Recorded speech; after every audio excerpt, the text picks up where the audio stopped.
All right, guys. Good morning, everyone. Thank you so much for joining today's August 14, 2024. And let's get started with our interest rates. Interest rates, you can see this 52 week range here. We're definitely on the lowest end for last one full year. So that is just something to be excited about because the interest rates are on the lower end. So according to Freddie Mac, the interest rates were for last week were 6.47. Again, it just seems really good compared to what we have seen in the previous months and years. So your mortgage news daily had interest rates averaging 6.52. The lowest we saw was 6.34. So what's the highest we have seen? 8.03 we have seen in the last 52 weeks, right? Those clients were not qualifying for much. Now at 6.52, they should be able to purchase a single family without any issues. Okay, so you want to have a conversation with your people that's in your database through KV Core. Hey, or you want to call them up. Hey, the interest rates are dropping. I don't know what you qualify in today's market, but your loan officer should. So go see your loan officer and see what would you qualify with today's market, not what you have seen in the last 52 weeks. Okay, so this is a nice icebreaker because the interest rates have been gone on the lower end. If someone is qualifying for FHA, those people with FHA usually are paying upfront costs of 1.75, are sticking with their mortgage insurance for a long time or forever if they're putting 3.5% down. But guess what? When they're starting their FHA interest rates, they are on the lower end, averaging 6.07. Okay, and that's what we're projecting, that hey, we're going to be sticking with sixes for quite some time. New data just came this morning. This just came out this morning, just a few hours ago, and that is your inflation data. Fed wants to see the target of 2%. For July, it was at 2.9%. Okay, it is headed exactly where Fed wants, right? So that is a good news overall. We are projecting that Fed should do the rate cut in September of at least 25 basis point. We will be surprised if they do at 50 basis point. That will be good for the market, but we are projecting that it should be around 25 basis point. Okay, that will have a big effect on the mortgage rates. This is one of the files that we are closing this week. This person or household income was $127,000. Their down payment and closing cost was $46,000. They had no monthly debt. The interest rate they got was 6.69. The property taxes were around $5,000. Property insurance was around $1,400.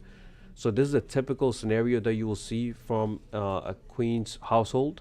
And with this DTI of 44%, they can qualify for $686,000. Okay, and their monthly payment is going to be around $4,600. Okay.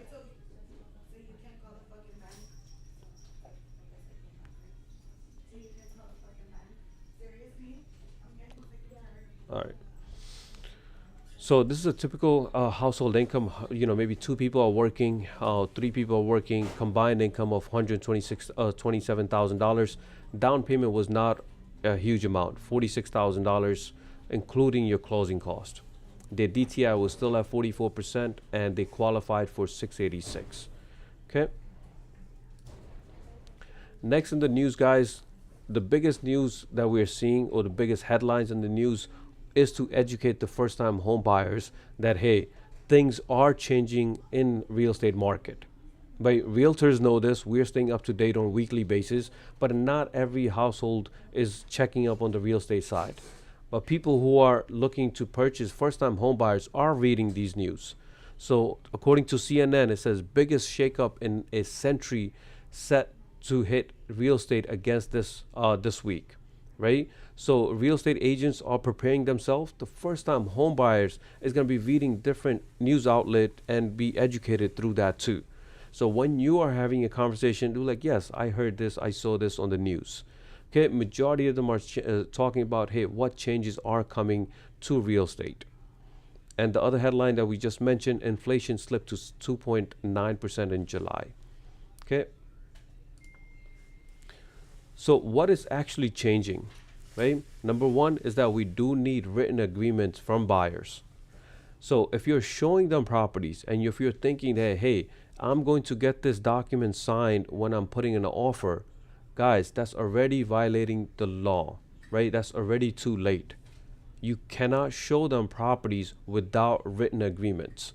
That's simply put, you can't, right? I had a client, agent was like, hey, I'm gonna have him sign when I'm doing the offer. That's too late. We need them before you actually start showing them properties. And number two is your commission. Commission is not displayed on MLS. How are you going to actually work with that? You have to get used to picking up your phone, calling the listing agent. Hey, this is Miranda with LJ Realty team. Is 123 Street, a Main Street available? Yes, it's available. How much are you paying buyer's agent? Right? You can simply ask that straightforward question. How much?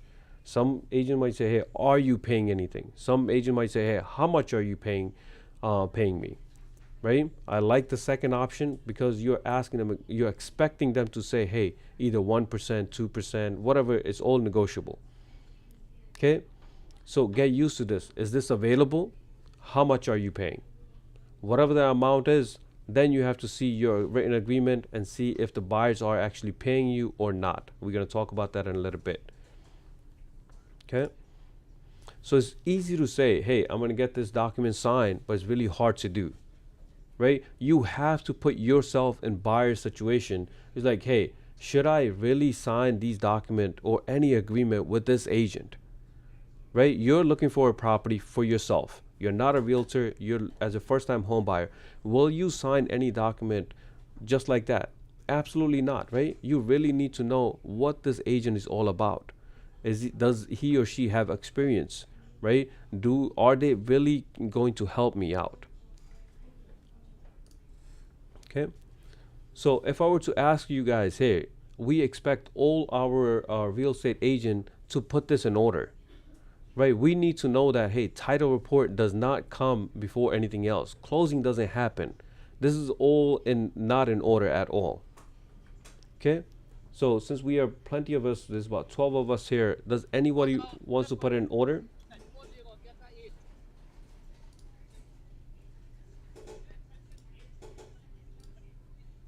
Anyone?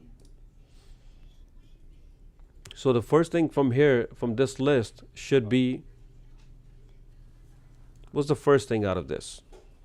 It's not showing. Showing, right? So I started showing. What's next? After showing is what? Offer. We got the offer. Okay, I got the offer in. Then what? Offer. Oh no, sorry. I think mortgage application first, right? No, no. Get So far, pre-approved. so good. No, that's gonna be a little bit later. I did the showing. I put in my offer. What's right after the offer? Home inspection. Home inspection is correct. So I hired the home inspector. Home inspector says everything is good. It's top notch. What's next? Contract. Mortgage application. Nope. Mortgage application will come later. After we sign, both parties have signed the agreement or the contract, then we have the mortgage application. So far, we have showing, we have offer, we have home inspector.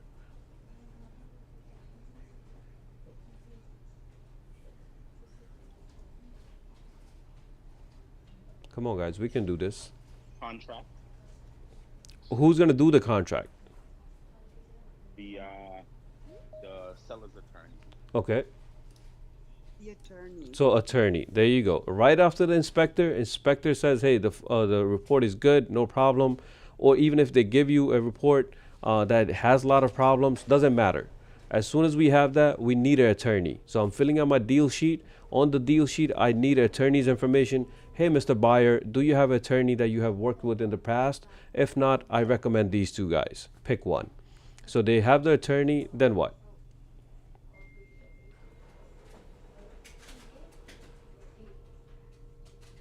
The attorney is going to review what? Contract. The contract, right? So who signs? Your first time home buyer has no idea how this process works. You do, right? So you, as your buyer's attorney, right, we're waiting for the contract from the seller side. The seller's attorney is writing up the contract. Buyer's attorney receives the contract, reviews it, crosses out anything that he doesn't want in the contract, right? And then have his buyer sign that contract, right? So once the buyer has signed the contract, put down money on as an earnest deposit, it goes to the seller side. The seller now takes that check, and who puts that check that he's your buyer is giving? Where does that go? Let's say it's $10,000 check on the contract. Your client will ask you that. Escrow. In escrow, who's escrow? Seller's attorney. Seller's attorney. Seller's attorney, right? Seller's attorney is holding that money, and now sellers will go ahead and sign that contract. What is that term called when both parties sign that contract? Contract executed. Yeah, fully executed contract, right? So it's both sides signed it. Then what, right? After that, what's the next thing? Mortgage application. Exactly. Now your loan officer will say, hey, I gave you a pre-approval 6 months ago, 3 months ago, a month ago, and then Sheldon helped you find the property. Now you are under contract. I need that purchase agreement. They will call that purchase agreement. Give me that contract that's fully executed by both parties. So I have so I can get the mortgage application started. And then what? Hold on. I have a question here. Yes, sir. Uh, Before we find the house and put down payment and everything and contract signed, we should have. We don't you think we have to have a clearance from the mortgage, like we will be get the money what we need? If we already signed the contract and deposit the money and we go for mortgage, and then there's the issues come there, and then what? So, no, that's a perfect thing. So if you're going through that, you should be when you're reviewing with your client. Where's the pre-approval? That comes before showing, right? You're showing them based on the pre-approval. Yeah, because recently I had this issue pre-approval. I had it, and when I go through, the company say, "Oh, I didn't run the full, credit and everything. Now we have this issue, that issue." But we solved the matters. But the point is, whoever financial company, they have to give not just pre-approval, like pre-approval, but when they go in a deep, when go for mortgage, the problem starts there. Oh, you have this, you have car loan, you have this loan, and the bank saying this, so it's a big problem. So yeah, so on that note, I would say is the loan officer, right? There are different types of loan officers. There's one of them that will not review any documents. We have heard stories where somebody says, "Hey, I need a pre-approval." He said, "What's your name?" "Hey, my name is this." They type up the name, how much you think you would, what's your income, what's your debt looks like. You qualify for $1 million. Here's a pre-approval. Another loan officer will say, hey, before I give you a pre-approval, I need all these disclosures signed. I need to do a soft credit pull. I'm not going to hurt your credit scores, but I need to make sure that, hey, whatever your liabilities are there, I can clearly see it, right? And then I'll give you a pre-approval. And then there's a third one, which we like to do here, is that we give you only a pre-approval after checking the credit scores, and when we're running a DU, it's called AUS, Automated Underwriting System, where we're actually sending the file through Freddie Mac and Fannie Mae, both of these lenders, and they will tell, hey, this person does qualify for this much. So that all depends on the loan officer that your client is going to. If I'm a realtor and I see a pre-approval, before start showing them, I want to connect with this loan officer. Hey, Mr. Loan Officer, I have this client that's a mutual client of ours, and he's pre-approved for $800,000. Could you please tell me what was the DTI on this? What's the DTI on this application? What does their credit scores look like? How fast can we close on this loan, right? Because we have a mutual client. I want to make sure that we are staying connected. So check up on the loan officer before you start showing them to avoid any of these issues. Okay. Okay. Baji, one more quick question here. How many points we lost when we run the hard inquiry on someone? How On many points goes down? on average about 5. It could be more or 5 less, points. but on average around 5. And how long once we get the letter, is letter good for 3 months or 6 months? About 6 months is fine. It really depends. I mean, if their job changes, huge changes comes through. If there's no changes, I mean, it's pretty much good for up to 90 days. I would say 3 months should be good, but some of them do extend it to 6 months. Oh, okay. Okay. Good to know that. Yes. Thank you, sir. All right, guys. So let's start all over. We have the showing. We have the offer, right? What was after the offer? We had the inspector. After the inspector, we had the attorney. The attorney signs. We signed the contract with the attorneys, and we spoke with the loan officer. And the loan officer has the mortgage application. Now what? Uh, Mortgage operation approved. Then the bank will appraisal the house. Okay. So the loan officer will say, "Hey, I'm going to schedule a bank appraisal so we can get the appraisal report." So that's good. After that, And also the attorney for the buyer attorneys search the title, make sure there's nothing on the title. perfect. So even Correct. if you guys said it the other way around, I would have still been okay because right after the contract, the attorney will order the title report. At the same time, the loan officer is working on the application and is going to be providing a getting the bank appraisal. So both of them, right after the contract is signed, both of them are doing their part. So we are waiting for the title report to come back. How long does the title report takes 10 days. on average, right? 10 days. How about the Yep. bank appraisal report? How long does that take? 2 weeks. About 10 days as well, by 7 to 10 days. So both of them are really depending on the bank that they're working with and the attorney that they're working with. Both of them are, coming around the same time. So after that, After ready to close. okay, closing straight up. Right. Yeah. After everything is clear, loan been approved, house been appraisal, everything, title is clean, and then date comes for the no.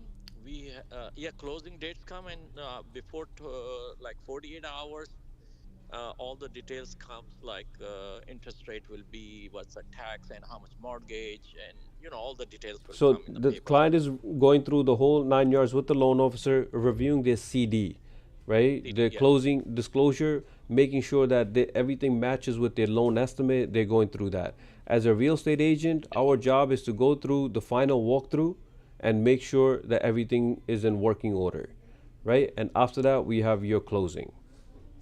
Okay, so this is the Yes. right order here, guys. Showing, offer, home inspector, attorney, contract, mortgage application, your bank appraisal report, your title report, and we skipped one, which was your survey, right? Before your final walkthrough, why do we want to do survey on the last minute? We want to make sure whatever information we have is correct. Survey showing the line of the land, or like whatever is showing when you listed the house, and is correct.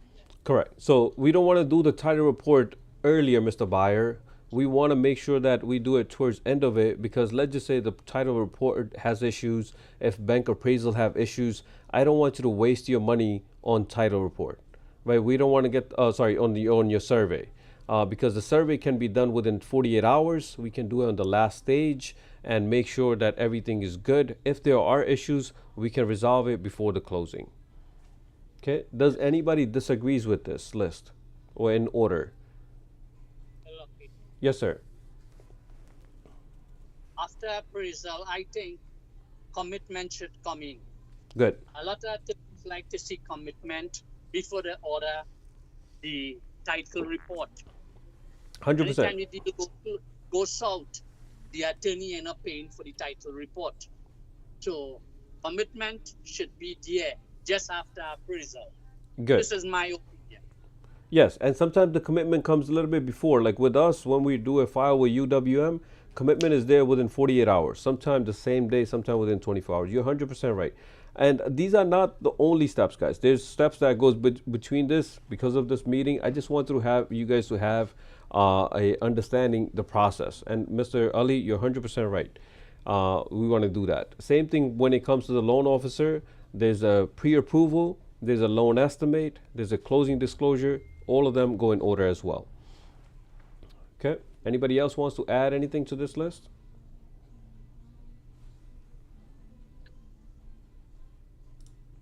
All right, guys. Next, has anyone got a buyer's agreement signed yet? Did any of your buyers sign any agreement, the new one yet? Oh, the one on online one? Yes, new one. Yep. Yes, yes, did. Good. Did. Good. Good. Okay. So that's what we're going to be talking about.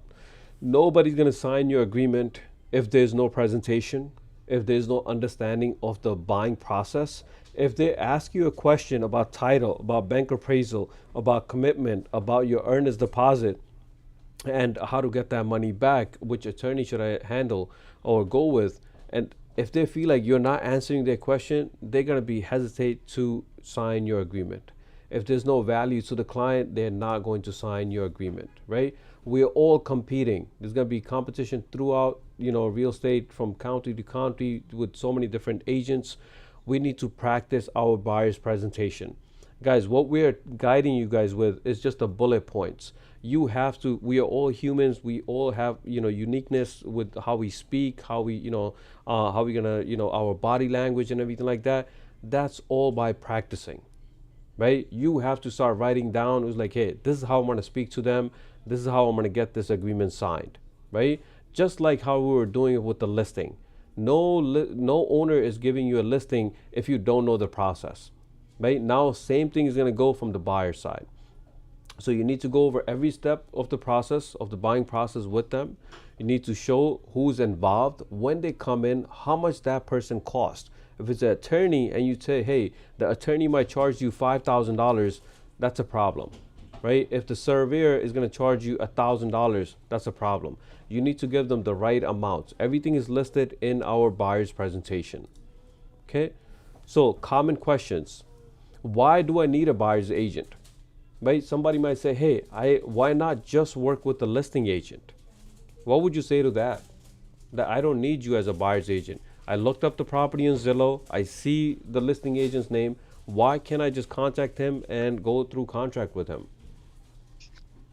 The reason because he's gonna support the seller, not the buyer. So if I'm the buyer agent, I'm supporting you and I'm working for you and I keep an eye on everything. So that's the reason I'm your side and a seller agent is a seller side. Exactly. I would give an example of, hey, would you get one attorney to represent both? Why do we need two attorneys? Right? Same thing. You can mention that, hey, attorneys, we have two attorneys. Why not just use the seller's attorney? And let's see what kind of response that you get, right? I can give you one more example. Yes, here. sir.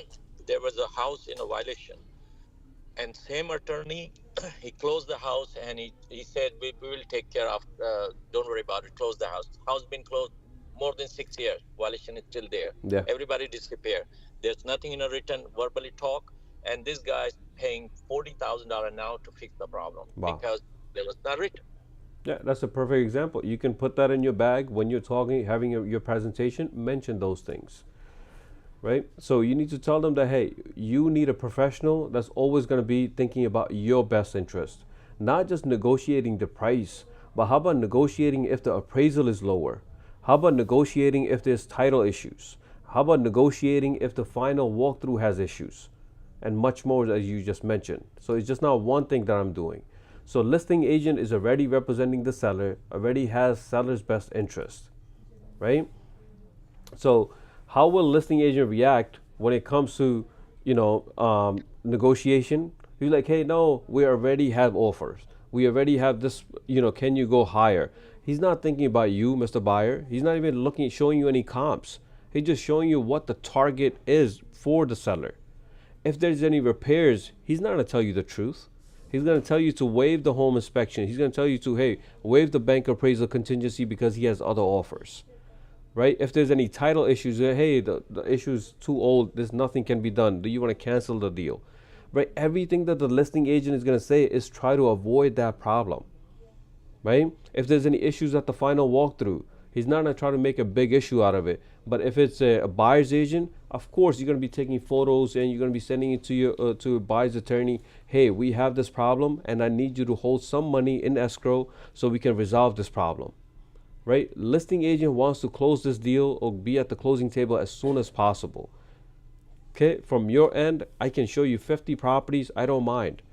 But just remember that you are a licensed realtor, you are a professional, you can assist a first-time home buyer with any of their needs or any of their questions that they may have. Okay. How about if your client, now you have this agreement signed, how about if your client breaks this agreement? What can you do, guys? Well, they lost the deposit money. No, no, no. They're saying that they don't want to pay you. They're buying their property without you, but they signed this Oh, agreement. well, if they sign the agreement, they should, right? Because it's under contract. How about if they don't? They don't, then we need to go court, right? Yeah, it's a lawsuit, right? So you can Yeah. sue them. It's exclusive agreements are legally binding, right? They're 100%, they owe you money as long as they're buying a property and that whatever criteria it is in that agreement. Okay? So there's a lot of news outlet articles that I was viewing, and they were saying, either to sue or not to sue. It really depends on the buyer's agent, how aggressive they will be, how much experience they have, But as long as you guys can remember, it's like, hey, any agreements that we're getting signed, you can sue them if you don't get paid. Okay? How about if the buyer is like, I know I promised you 2%, but man, my moving expenses are way more. My car just blew the transmission. And how about if I just give you $1,500, same as my attorney fees? You gave me a example before that we need 2 attorneys. That's what the law requires. How about if I just give you $1,500, same as my attorney? How you feel about that? No, that's not fair. Right? It's not fair, guys. So if they sign the agreement, right? Because they signed the agreement, they're already bound to that. So if they can't pay that amount and they can't buy their property, the whole deal is canceled. Okay? So there's few ways around now, right? So you got an agreement signed for 2%. That's just an example, guys. It's all negotiable. So let's just say we have an agreement signed for 2%. And now you call the listing agent and you say, hey, is this property available? And how much are you paying buyer's agent? And the listing agent says, yes, it is available, and we are paying buyer's agent 1.5%. So can you get paid 2% from the buyer, and can you get paid 1.5 from the listing agent? Yes. Is that allowed? If they No. if they Most we agreed, could- right? If they agreed on it. No, I think the most we could get is 0.5% because we can't go above 2% Yes. Who said that? total. Damien? Yes, Damien. Yes. Damien, yeah. Yeah, Damien, that's 100% right. So, Mr. Aslam, before this change, that was exactly what people were doing. Agents were doing. Hey, I'm getting 2% from my buyer. I'm getting 1.5 from the listing agent. I'm making 3.5, man. I'm happy. I'm super happy. But this is where the law comes in. The new law says, hey, if you got paid 2% from the buyer, and now the listing agent is paying you 1.5, as Damien said, you can only take 0.5% from your buyer. Okay? Because total you have agreed on is 2%. 2%. If the selling agent is saying we're not paying any buying agent, so from where we gonna get the money? From whom? So if the listing agent says, hey, the property is available, but we're paying 0% to the buyer's agent, then you can get 2% from the buyers. Here's Okay. the problem. So buyers are, problem. go ahead. The problem is mostly people who buy the houses, they already in trouble and collecting money here and there. Do you think they're able to pay us 2% when they're buying the house? No, They I was just giving you an example. I was giving you an example of 2%. That is not the norm, right? That's all negotiable. But the point is that if they have an agreement signed for 2% or X%, whatever that X is, and the listing agent is offering you, you have to minus that from the total that you agreed on. So we cannot ask the buyers, hey, here's the invoice for 2%, and Mr. Listing Agent, here's the 1.5 invoice for you. So you cannot get paid 2.5. You can get paid maximum 2%. And we're gonna go through a little bit more, right? So bear with me here. So how about if the buyer's agreement is the other way around now? If the buyer agreement is 1.5 and you call the listing agent and the listing agent says, hey, property is available and we're paying 2% to you, to the buyer's agent. how much can you get paid?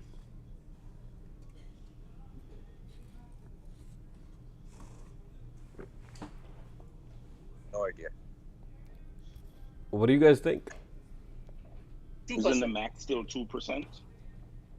There's a way of getting it 2%, but because you already agreed on 1.5, it cannot exceed 1.5% unless we're going to talk about that. But you can only accept 1.5 because that's your buyer's agreement says 1.5. Now, since your buyer is not paying you anything for this particular property, the listing agent is paying more than what you have agreed on, you need to have a rider. You need to have another piece of document saying that, hey, buyers is willing to pay 2%, right? Buyer would have no problem signing that because you're already telling them that this 2% is coming from the listing side. Okay? So does that make sense that we need to have a rider or a new agreement making sure that it says 2% to match what the listing agent is offering? Otherwise, we have to stick with 1.5 because that's what our agreement is. So in that buyer's agreement, it clearly says whatever percentage you're putting, it cannot exceed that percentage. Okay? So some of you guys are talking to the buyers and saying, hey, I'm going to charge you X percent. If I get paid whatever amount from the listing side, you pay less of that. So if you're agreeing on 2%, I'm getting paid 1.5 from the other side. You just need to worry about the 0.5%. Okay. So there's two different agreements. We have uploaded both of them. One of them is exclusive. One of them is non-exclusive. What do you think is the difference?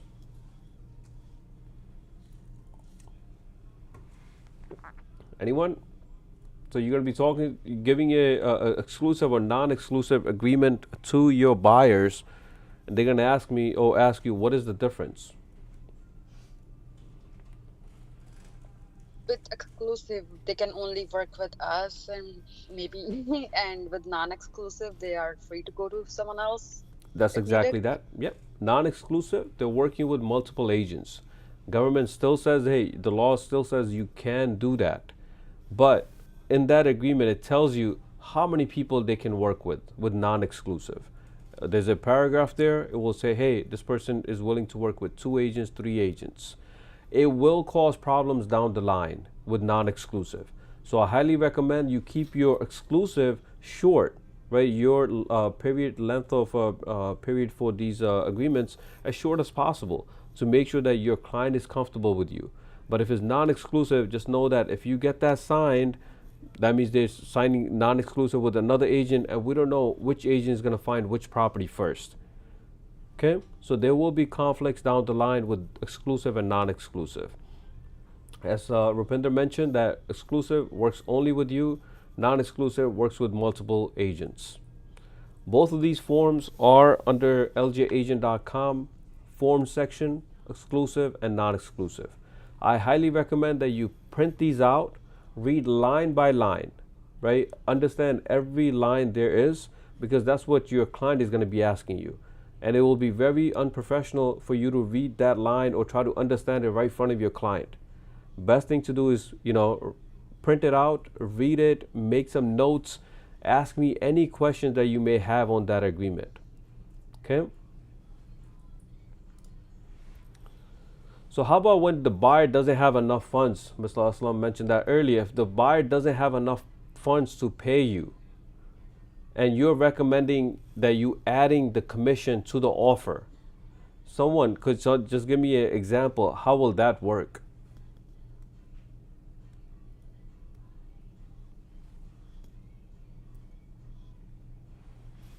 Right? Your buyer says, hey, I have a pre-approval. I have enough money for down payment. I have enough money for closing cost, but Sheetal, I just don't have enough money for you, man. Yeah, Mr. Ali, how will that work? Concession. Concessions. So seller's concessions. So how to add commission amount into the offer? So your original offer was $500,000, right? You saw the property and you say, hey, we want to offer, your buyers are agreeing to this. Hey, I want to put an offer. I know you did the comps. Let's put an offer for $500,000. Now, since your buyer doesn't have enough funds for you, right? In this case, 2%, $10,000, right? So your offer would be $510,000. Okay? So when you're putting in the offer, on the bottom of the offer, there's notes there. You do want to mention that this is with a 2% concession. You can either put the amount or the percentage or both, that, hey, our offer of 510 does include a 2% concession. That means your buyers will get that money back at the closing table. Okay? So at closing, the seller will get exactly what we told them initially, $500,000. That $10,000 that was extra in the offer will come back to the buyers to pay the closing cost, which can be your buyer's agent depending on the lenders. Okay, so instead of offering $500,000, I'm putting $510,000, and that $10,000 will come back to the buyers at the closing table to pay you. Okay. What will happen if property will appraise 490? Perfect. So I'm mentioning here that the bank appraisal must come at 510. If it comes at 490, we have $20,000 gap, right? Then we have a problem. Then your buyer, now the bank is going to say, I understand your purchase price or your offer is at 510, but we're going to start the loan or the purchase price at 490 because that's what we think that the bank value or the bank appraisal value is. Right? Either you cancel that deal or your buyer comes up with that $20,000 difference with the appraisal. If it does come at 510 or more, then you have no issues. Okay?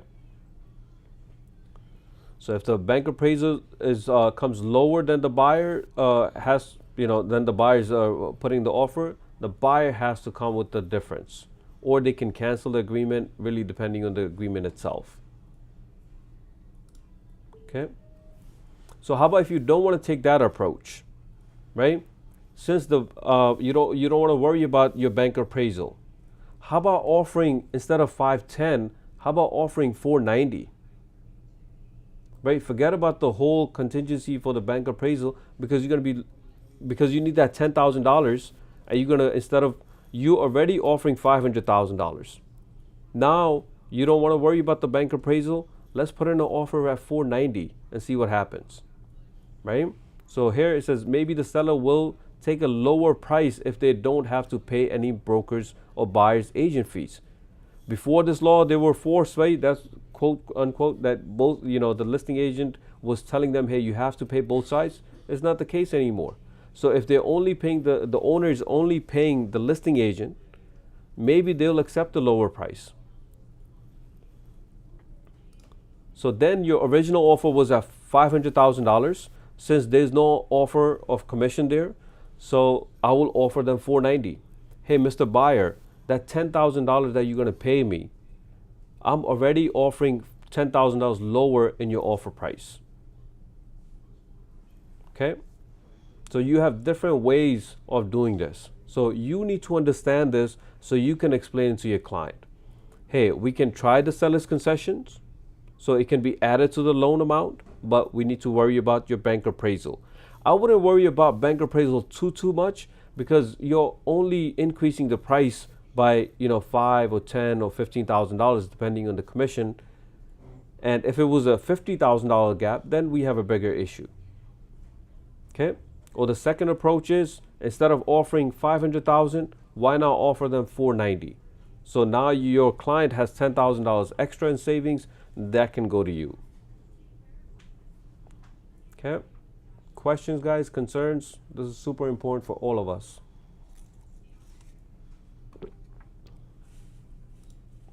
Okay?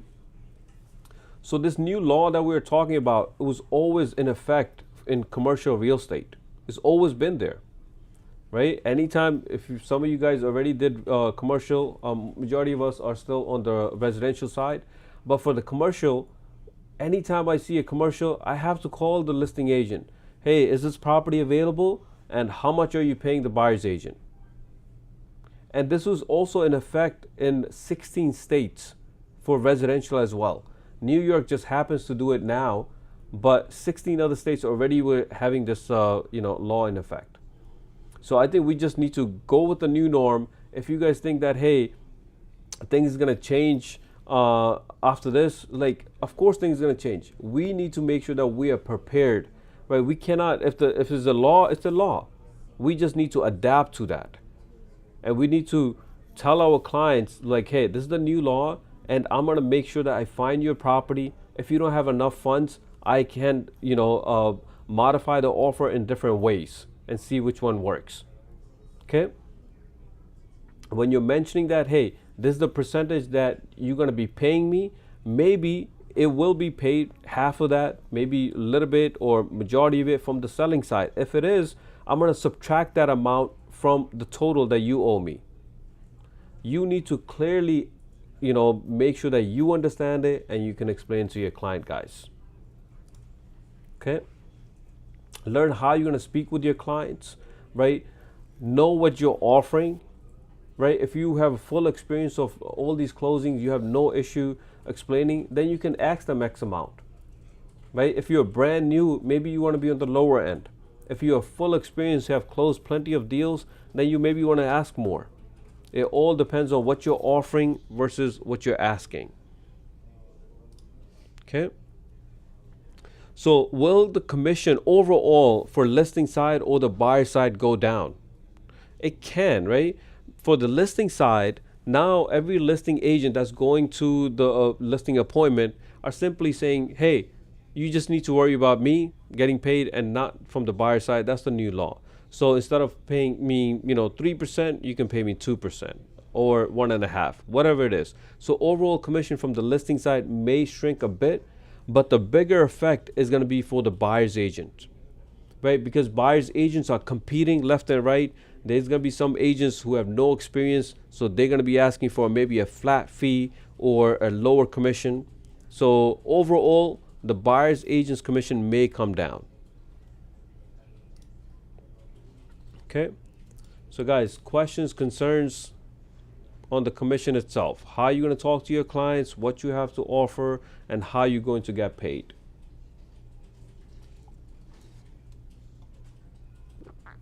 Okay. Even after the meeting, guys, if you're going to go through one-on-one with me, I have no problem. Okay. Guys, next I want to talk about, there was a new study done where almost half of the listing agents, right, did not respond to an inquiry that was done by this study. 62%, they said, was not responding. And, that's a lot. So I think that goes for not just for other brokerages, for us as well, right? A couple of stats here that some of these, about 42 of them, did not even have any contact page on their website. So this study that was being done, so instead of going to Zillow or anything, this company was going to directly to like LJ Realty team, to the brokerage website, and putting in an inquiry, hey, I want to see this house, and see how many listing agent would actually respond. Look at the time frame. Some of them took about 8 hours to respond. Okay? 47% of them did not respond at all. Right? So we need to make sure that, hey, even though we may have great systems, great technologies, but if as an agent, if you're not using it, if you're not responding to your client, what's the point? Right? So the takeaway is that, guys, if you get a phone call, please answer that. Right? If you miss that phone call, return that phone call. It could be a client, it could be another agent, right? You want to be professional, answer your phone calls, guys. If there's a text message, reply to them as soon as possible, right? If you have them in KV Core, you want to set up alerts and you want to follow up on daily or weekly basis with them. But you're building a relationship with your client, so make sure you stay connected with the technology. Okay? All right, guys. Next few slides that we have is either it is a buyer's or a seller's market, right? In Cambria Heights, is still a seller's market, but it's heading towards a buyer's market in Cambria Heights. Versus in Baldwin, is still a seller's advantage there, so still a seller's market. And it's really strong in East Meadow. So if you have a client in East Meadow, you know that it's a little bit harder to find a property. There's a limited inventory there, and whatever comes on the market goes off market pretty quickly. Okay. Next, guys, when you're doing the comps, right, we are putting in an offer. We have systems on the back end that we cannot share the logins because they're from the lender side. We can provide reports for you guys. So if you need comps and you see geodata, you see RPR, and you have done your comps on MLS, just simply message me or Josh on Microsoft Teams with the property address. And we're going to give you a report like this. This is what the banks are using on their back end, which will, it's like 10 pages PDF file. It will give you all the comps and makes your life much easier. And it literally takes us 5 minutes to do, so we have no problem doing it. Just simply text us the address and we'll tell you, hey, what the value is or what the bank thinks the value is. So you would have another source of comps when you're comparing that and telling your buyers, hey, this is the offer that we should put in. Okay. It will give you the price. It will give you all the comps that was sold in the last 12 months. It will give you a full breakdown of that. Okay, we just want to be that helping hand when you're putting in an offer. It is a solid offer, and you seem more professional with that. Okay. Next, guys, how long does it take to actually sell the property? Right? If the property is priced at the right price in general, if the listing agent did a good job of doing the comps and everything, it should be going under contract within 2 to 3 weeks. According to this stat, it was about 2 weeks in Queens. We see it within less than 30 days. We should be going under contract. That's by hosting open houses on regular basis. If you have a listing, you want to be hosting open houses on a regular basis because you never know when that client is going to come and put in the offer. Okay. Some of these sellers were debating when the interest rate is going to come down. Should they renovate the current property or should they move? Now the interest rates are coming down. This is the time to talk to them. Maybe initially they say, hey, maybe it was more affordable to just renovate right now and stay there for a bit longer. If the interest rates come even further down, around 5.99, anything in fives, it'll be an easier sell. So start connecting with these sellers like, hey, the interest rates are headed down. If you're renovating the place right now, there's nothing wrong with that. If you're renovating it, what's happening to your value for the property? It's going to go up. So if you're renovating it, just don't renovate it in a way that you cannot get the money back. Meaning you don't want to have the top-notch kitchen set up. You don't want to have everything on top. You want to have it right on average. So where you can get that money back. Okay? So connect with the sellers because that's what it is for next couple of months. That's what's going to be happening. Guys, buyer's presentation is in your LJ Realtor tools on ljagent.com, right? I highly recommend every one of you guys go through that. If you need the regular forms, I highly recommend that you go to ljagent.com, click on forms. We have a new button on the top menu, no password needed. I just want you guys to have easy access. Just print those forms out, review it, ask me any questions that you might have so you can actually answer to your client.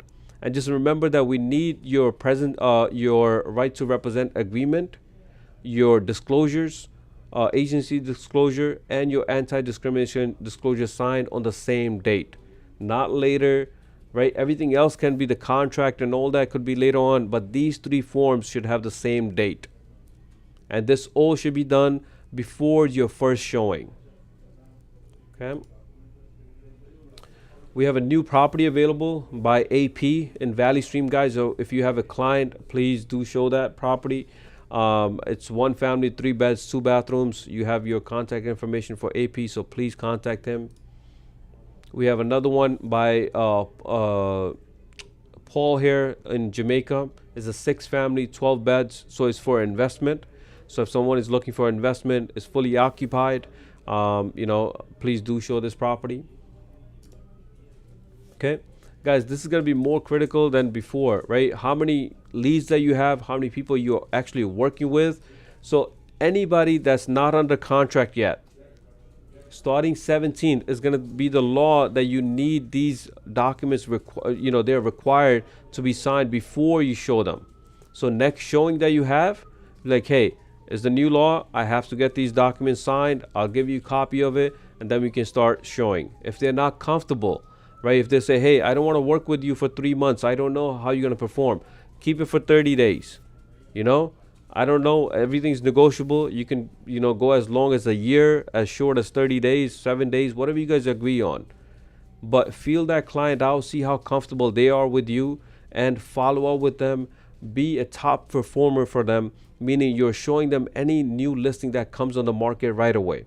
Just remember that you are competing with Zillow and other realtors out there. So you want to be on your A game when you're sending them new properties that's on the market. Okay. If you're hosting an open house, or I mentioned this to AP or any other agent out there, hosting an open house, you want to invite one of our loan officer.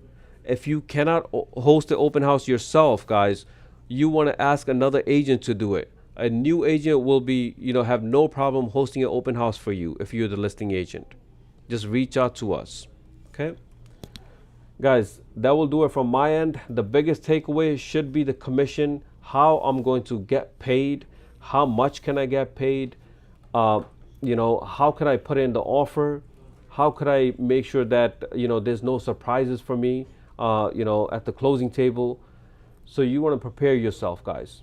Everything that we have reviewed today, please review it yourself. Set up a one-on-one meeting with me if you want to review everything in details on one-on-one basis. The point here is that we all should understand the whole concept, right? It's the new law. We have to make sure that we comply with it. So we want everybody to be on your A game. Okay? Any questions, concerns, any last minute questions, guys?